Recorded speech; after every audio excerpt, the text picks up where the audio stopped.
पत्थर के आदमी ने अपना हाथ बढ़ाया, चाहता था कि उसके सामने की कपड़े की परी उसके साथ चले, लेकिन जैसे ही वे छुए, पत्थर के आदमी का हाथ फट गया। इस पत्थर से बने संसार में कैंची और कपड़ा, नवजात पत्थर मानव खेल के नियमों के बारे में स्पष्ट नहीं था। वह पहाड़ की चोटी पर सूर्य और चंद्रमा की ऊर्जा को एकत्र करके मानव रूप में जन्मा था। शिखर को छोड़ने के बाद उसने सबसे पहले सुंदर कपड़ा परी को देखा। प्रत्येक कदम के साथ परी एक फूल उसके पास ही खिल जाता था।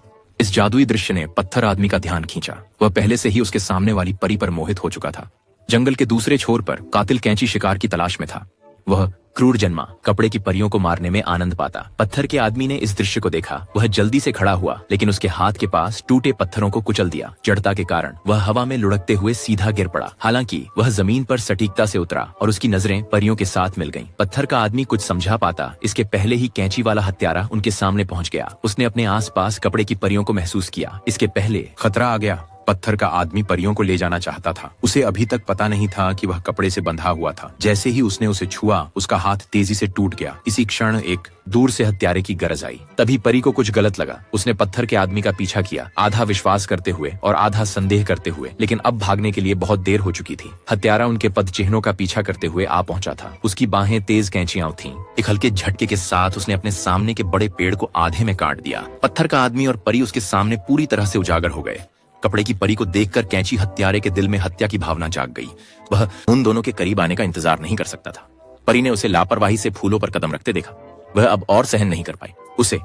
वह युद्ध मोड में बदल गई और सीधे उस पर हमला किया।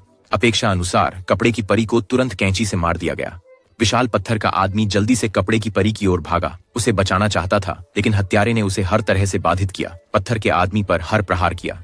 हालांकि पत्थर के आदमी को कोई दर्द महसूस नहीं हुआ। बस एक वार में पत्थर के आदमी ने कैंची को दर्जनों मीटर दूर फेंक दिया। पत्थर के आदमी ने तुरंत अवसर का फायदा उठाया, छलांग लगाई और अपनी ही वजन का उपयोग करके कैंची को कुचल दिया। कैंची तुरंत टूट गया। हालांकि पत्थर के आदमी को इससे खुशी नहीं हुई। वह जल्दी से परी के पास आया, उसे धीरे धीरे गायब होते देख रहा था। हालांकि पत्थर का आदमी जानता था कि वह कपड़ा परी को छू नहीं सकता। उसने फिर भी दर्द सहते हुए कपड़े को एक सुरक्षित जगह पर रखा। सूरज की रोशनी सोखने के बाद उसका शरीर धीरे धीरे ठीक हो गया। जमीन पर पड़े बोल्डर के टुकड़े वो अवशेष थे जो पत्थर आदमी के जलकर राख होने के बाद बचे थे।